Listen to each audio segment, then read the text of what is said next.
नमस्कार। आज कार्तिक कृष्ण नवमी शके 1934 सादर करीत आहोत ठाणे वार्ता। ठळक घडामोडी। ठाणे जिल्ह्याचं विभाजन लवकरच करण्याचं मुख्यमंत्र्यांचं सूतोवाच।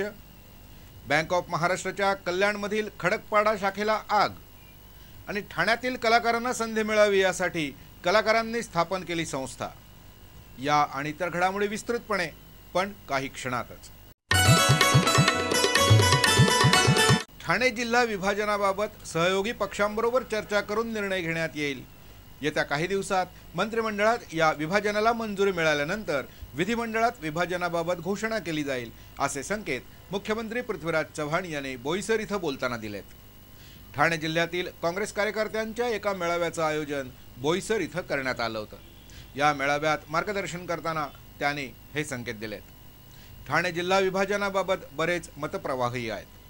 जिल्ह्याचं विभाजन करा, त्रिभाजन करा, चौभाजन करा असे अनेक प्रस्ताव आहेत। मात्र जिल्ह्याच्या विभाजनाचाच पर्याय योग्य असून लवकरच तसा निर्णय घेतला जाईल, असं सूतोवाच मुख्यमंत्री पृथ्वीराज चव्हाण यांनी यावेळी बोलताना केलंय। ठाणे जिल्हा हा देशातील सर्वात मोठा जिल्हा असून यामुळे विकास कामात अडथळे निर्माण होत आहेत। त्यामुळे जिल्ह्याचं विभाजन करताना लघु मध्यम उद्योगांना प्राधान्य देऊन जमीन, रस्ते, पाणी आणि वीज या पायाभूत सोयीसुविधा निर्माण करण्यावर भर दिला जाईल, असं देखील त्यांनी यावेळी स्पष्ट केलं।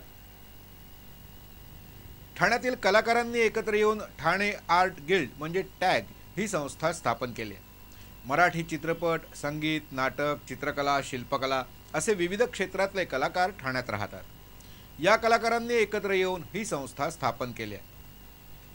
डबिंग, अभिनय, वितरण, नाटक, संगीत दिग्दर्शन अशी विविध क्षेत्रातील कामं ठाण्यातील कलाकारांना मिळावी यासाठी ही संस्था स्थापन करण्यात आली आहे। सुप्रसिद्ध दिग्दर्शक विजू माने, रवी जाधव, मंगेश देसाई, उदय सबनीस अशा ठाणेकर कलाकारांनी यासाठी पुढाकार घेतलाय। शहापूरमधील शासकीय माध्यमिक आश्रमशाळेच्या विद्यार्थ्यांनी सादर केलेल्या रॉकेलला पर्यायी इंधन म्हणून नैसर्गिक तेलाचा वापर या प्रकल्पाची राष्ट्रीय बालविज्ञान परिषदेसाठी निवड झाली आहे। ग्रामीण भागामध्ये दिव्यासाठी मोठ्या प्रमाणावर रॉकेलचा वापर केला जातो। रॉकेलचा साठा संपुष्टात आला तर त्याला पर्याय काय हा विचार येऊन विद्यार्थ्यांनी हा प्रकल्प सादर केलाय। रॉकेलला पर्यायी इंधन म्हणून कोणती नैसर्गिक तेल वापरता येतील याचा विलास भाकरे आणि इतरांनी अभ्यास केला। ग्रामीण भागात रॉकेल वेळेवर उपलब्ध होत नाही, त्यामुळे कमी खर्चात आणि कमी वेळात तयार होऊ शकणारं आणि रॉकेलला पर्यायी ठरू शकणारं इंधन कोणतं असेल याचा या विद्यार्थ्यांनी अभ्यास केला। रॉकेलमुळे किती क्षेत्रफळात प्रकाश पडतो, किती प्रदूषण होतं, दिवा किती वेळ पेटतो, वात कशी असावी लागते, की पळलेली वात चांगली की वाईट असा अभ्यास त्यांनी केला। त्या तुलनेत गोड तेल, मोहरी, खुरासणी अशी पर्यायी तेलं वापरली तर त्याचा काय फायदा होतो याचा तुलनात्मक अभ्यास या प्रकल्पात विद्यार्थ्यांनी सादर केलाय। रॉकेलपेक्षा इतर पर्यायी तेलही स्वस्त असून रॉकेलपेक्षा या तेलांची वात जास्त वेळ जळते आणि त्यातून प्रदूषण देखील कमी होतं, असा निष्कर्ष या प्रकल्पातून मांडण्यात आलाय। घरफोडीसाठी आलेल्या चोरट्यांनीच पोलिसांवर गोळीबार करण्याचा प्रकार काल डोंबिवलीत घडलाय। डोंबिवली पूर्वमधील कुश सोसायटीत घरफोडीचा प्रकार सुरू असल्याची माहिती एका जागरूक नागरिकानं पोलिसांना दिली होती। ही माहिती कळताच पोलीस त्वरित घटनास्थळी पोहोचले। पोलिसांना पाहून चोरटे पळण्याच्या प्रयत्नात होते, पण पोलिसांच्या मागाहून आलेल्या 3 चोरांनी थेट पोलिसांच्या दिशेनं गोळीबार सुरू केला आणि तेथून पोबारा केला। रस्त्यात जाताना देखील त्यांनी आणखी 2 पोलिसांवर गोळीबार केला। बराच काळ चाललेल्या या थरार नाट्यानंतर मानपाडा दिशेनं जाणाऱ्या एका टेम्पो चालकाला जीवे ठार मारण्याची धमकी देत त्याचा टेम्पो घेऊन हे चोरटे पसार झाले। चोरट्यांनी केलेल्या गोळीबारात सुदैवानं एकाही पोलिसाला कोणतीही दुखापत झालेली नाही। तरुणांनी व्यसनमुक्त राहून समाजसेवा करावी असा सल्ला मुक्तांगण व्यसनमुक्ती संस्थेचे संस्थापक डॉक्टर अनिल अवचट यांनी ठाण्यात बोलताना दिला। ज्ञानसाधना महाविद्यालयाच्या राष्ट्रीय सेवा योजनेच्या वतीनं स.वी. कुलकर्णी गौरव व्याख्यानमालेत आजची तरुणाई या विषयावर बोलताना त्यांनी हा सल्ला दिला। विद्यार्थ्यांनी स्वतःमध्ये असलेले गुण ओळखावेत, कुणाशीही स्पर्धा करू नये असं त्यांनी यावेळी सांगितलं। सिगरेट, दारू यासारख्या व्यसनांपासून दूर राहावं। व्यसनामुळे स्वतःबरोबरच कुटुंबाची देखील फरफट होते, त्यामुळे युवकांनी आयुष्यात चांगल्या गोष्टी आचरणात आणून आयुष्याचा पाया भक्कम करावा आणि समाजसेवेकडे वळावं असं त्यांनी सांगितलं। सध्याच्या धकाधकीच्या युगात पालकांना मुलांकडे लक्ष द्यायला वेळच नसतो. याबाबत अनित अवचट यांनी खंत व्यक्त केली. कल्याणमधील बँक ऑफ महाराष्ट्राच्या खडकपाडा शाखेत आज सकाळी आग लागली होती.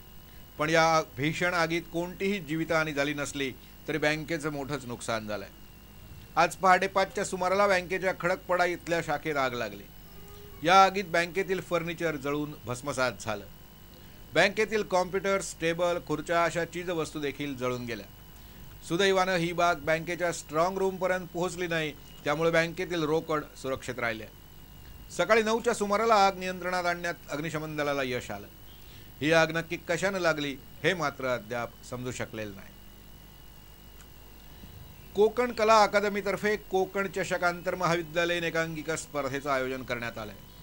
कोकणातील 4 जिल्ह्यातील महाविद्यालयीन विद्यार्थ्यांच्या कलागुणांना वाव आणि प्रोत्साहन मिळावं म्हणून गेली 6 वर्ष या स्पर्धेचं आयोजन केलं जात आहे. या स्पर्धेतील सर्वोत्कृष्ट एकांकिकेला 11,111, द्वितीय क्रमांकाला 7,777, तर तृतीय क्रमांकाला 5,555, तर उत्तेजनार्थ म्हणून 1,111 रुपयांचं पारितोषिक दिलं जाणार आहे.